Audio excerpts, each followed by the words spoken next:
Bismillahirrahmanirrahim. Assalamualaikum warahmatullahi wabarakatuh. Selamat pagi Ibu dan teman-teman. Sebelumnya izinkan saya memperkenalkan diri. Nama saya Deti Indah Kiranti dengan NIM 2000984 dari kelompok 7 yang akan memandu presentasi pada kesempatan kali ini. Kelompok 7 akan memaparkan materi mengenai perkembangan peserta didik usia sekolah dasar. Adapun anggota dari kelompok 7 adalah yang pertama ada Deti Indah Kiranti dengan NIM 2000984, kemudian Septi Kurotu Aini Faradilah dengan NIM 2008791, dan Webi Kamelia dengan NIM 2006708. Adapun submateri yang akan kelompok kami sampaikan adalah yang pertama mengenai perkembangan fisik, yang kedua perkembangan kognisi, kemudian kognisi sosial, hubungan keluarga, persahabatan, tekanan teman sebaya, seksualitas, dan juga stres.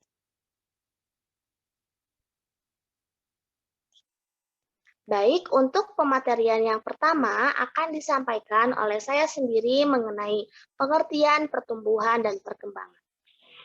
Pengertian pertumbuhan menurut para ahli. Crow and Crow, pertumbuhan adalah perubahan struktural dan fungsional dalam pembentukan seseorang secara jasmani, mulai janin dalam kandungan, lahir, dan kemudian sampai dewasa. Yang kedua, menurut Kartono, pertumbuhan adalah perubahan secara fisik sebagai hasil dari proses pematangan fungsi-fungsi fisik yang berlangsung secara normal pada waktu tertentu. Yang ketiga, menurut Victor Ferdinand dan Mukti Ariwibowo, pertumbuhan adalah pertambahan volume, massa, tinggi, atau ukuran lainnya yang bisa dinyatakan dalam bilangan atau secara kuantitatif. Kemudian ada pengertian perkembangan menurut para ahli. Perkembangan merupakan pola perkembangan individu yang berawal pada konsepsi dan terus berlanjut sepanjang hayat dan bersifat involusi, menurut Santrok Yusen tahun 1992. Yang kedua, perkembangan mengandung makna adanya pemunculan sifat-sifat yang baru yang berbeda dari sebelumnya, menurut Kasiram tahun 1983. Dan yang ketiga, perkembangan merupakan serangkaian perubahan progresif yang terjadi sebagai akibat dari proses kematangan dan pengalaman dan terdiri atas serangkaian perubahan yang bersifat kualitatif dan kuantitatif, menurut Ebi Harlock. Selanjutnya ada pengertian perkembangan fisik. Perkembangan fisik di masa kanak-kanak dicirikan oleh variasi yang cukup besar. Variasi ini mungkin karena adanya jenis kelamin, etnis, genetika, hormon, gizi, lingkungan, atau penyakit yang diderita. Kebanyakan gadis mengalami percepatan pertumbuhan sekitar usia 9 atau 10 tahun, sedangkan laki-laki mengalami percepatan pertumbuhan yang sama sekitar 11 atau 12 tahun. Perkembangan fisik meliputi yang pertama perubahan fisik, yang kedua perkembangan otak dan saraf, yang ketiga keterampilan motorik, dan yang keempat kesehatan.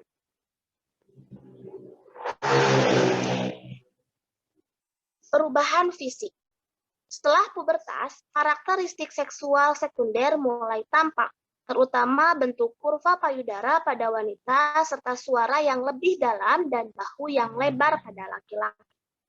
Yang kedua, ada perkembangan otak dan sistem saraf.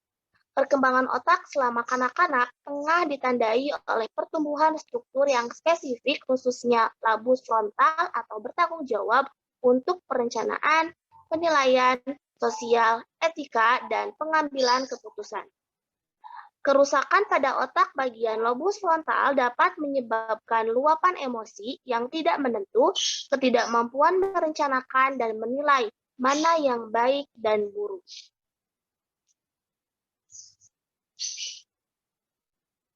Yang ketiga ada keterampilan motorik.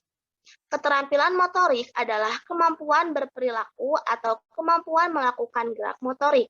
Keterampilan motorik atau Brotu, gross motor skills melibatkan penggunaan gerakan tubuh yang besar. Keterampilan motorik halus atau soft motor skills melibatkan penggunaan bagian tubuh kecil. Pada saat ini, anak suka lari-lari, melompat, meloncat, melempar, menangkap, memanjat, dan keseimbangan.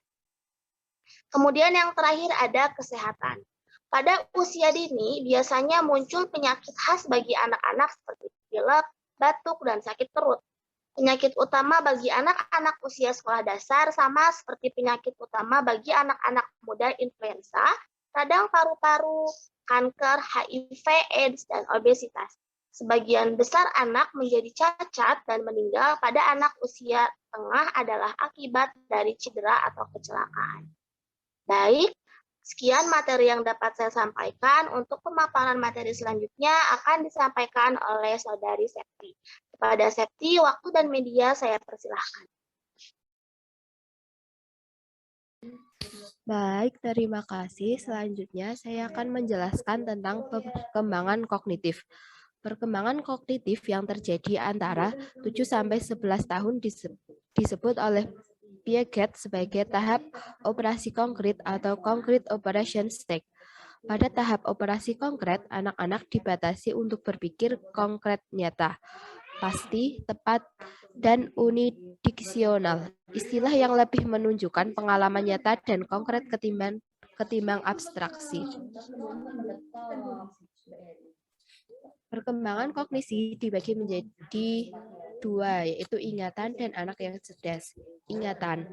Anak-anak yang dapat mengingat lebih banyak ketika berpartisipasi dalam pembelajaran kooperatif atau cooperative learning, di mana pendidikan diawasi oleh orang dewasa bergantung pada rekan-rekan, berinteraksi, berbagi, merencanakan, dan mendukung satu sama lain. Anak usia sekolah juga mulai memperlihatkan metamemori atau kemampuan memahami sifat memori dan memprediksi seberapa baik seorang akan mengingat sesuatu. Kemudian yang kedua ada anak yang cerdas. Kecerdasan adalah kapasitas kognitif yang merujuk pada pengetahuan, adaptasi, dan kemampuan seseorang untuk berpikir dan bertindak secara sengaja. Kemudian yang ketiga ada konsep diri. Kebanyakan laki-laki dan perempuan mengembangkan rasa percaya diri yang positif, seperti dalam hal pemahaman, pemaknaan, dan pengendalian diri. Unggul dalam satu bidang memberikan kontribusi untuk merasakan keseluruhan harga diri dalam dunia sosial. Harga diri, pengaturan diri, dan kepercayaan diri anak pada akhirnya membentuk sebuah konsep diri atau self-concept.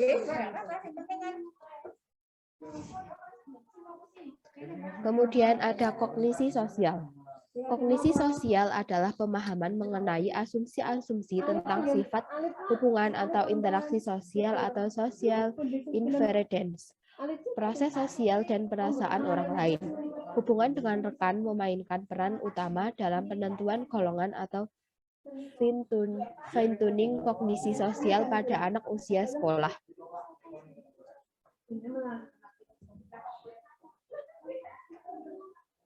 Kemudian ada hubungan keluarga. Hubungan keluarga biasanya melibatkan unsur-unsur orang tua mereka, kakek, nenek, saudara, dan anggota keluarga besar. Masa kanak-kanak tengah adalah tahap transisi, fase ketika orang tua mulai berbagi kekuasaan dan pengambilan keputusan dengan anak-anak mereka. Anak-anak mengalami peningkatan tanggung jawab selama masa-masa kecil menengah.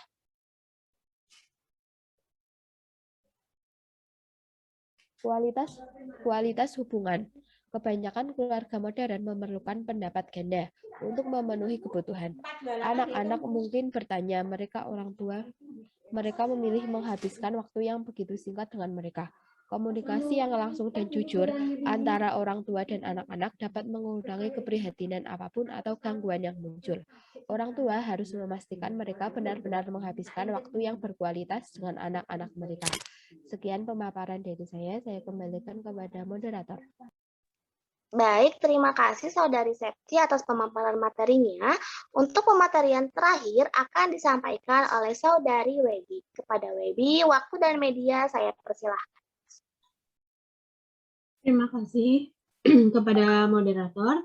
Selanjutnya tentang persahabatan.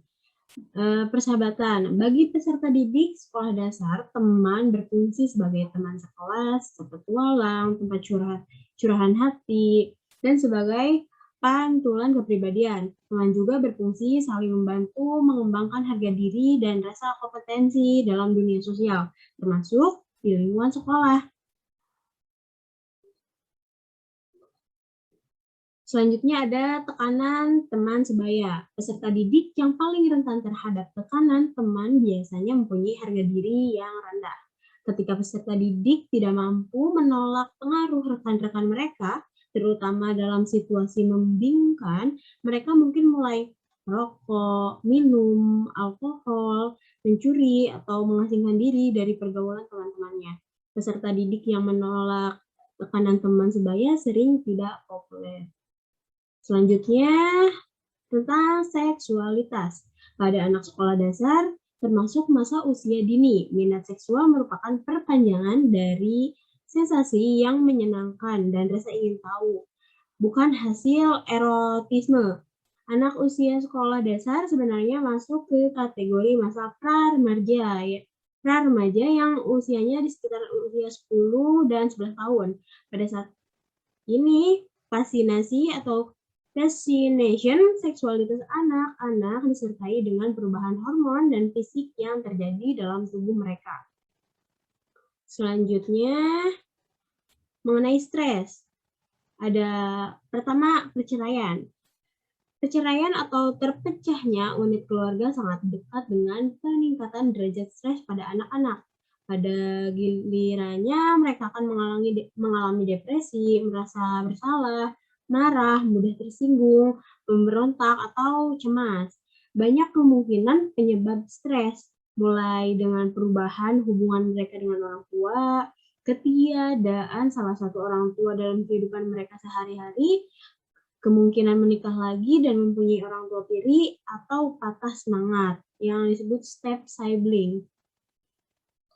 Yang selanjutnya ada kekerasan fisik. Kekerasan fisik pada anak atau child physical abuse adalah penderitaan yang menimbulkan sakit, cedera, atau membahayakan anak secara sengaja oleh pihak lain. Kekerasan merupakan tindakan penyalahgunaan orang kepada anak-anak yang di dalamnya juga mencakup pelecehan emosional dan psikologis, termasuk penghinaan, mempermalukan, melakukan penolakan, sikap dingin, kekurangan perhatian, pengabaian, isolasi, dan terisolasi. Masalah emosional yang mungkin ditunjukkan sebagai serangan kecemasan dari anak antara lain adalah kecenderungan tindak bunuh diri, ledakan amarah, penarikan diri, takut, dan depresi.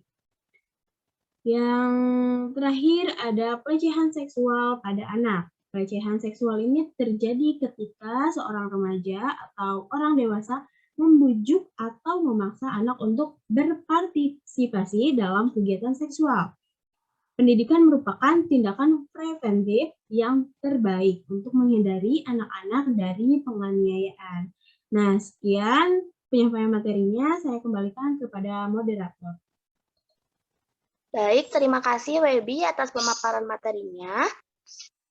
Baik, Ibu dan teman-teman, sekian presentasi atau pemaparan materi dari kelompok kami. Kurang lebihnya mohon maaf.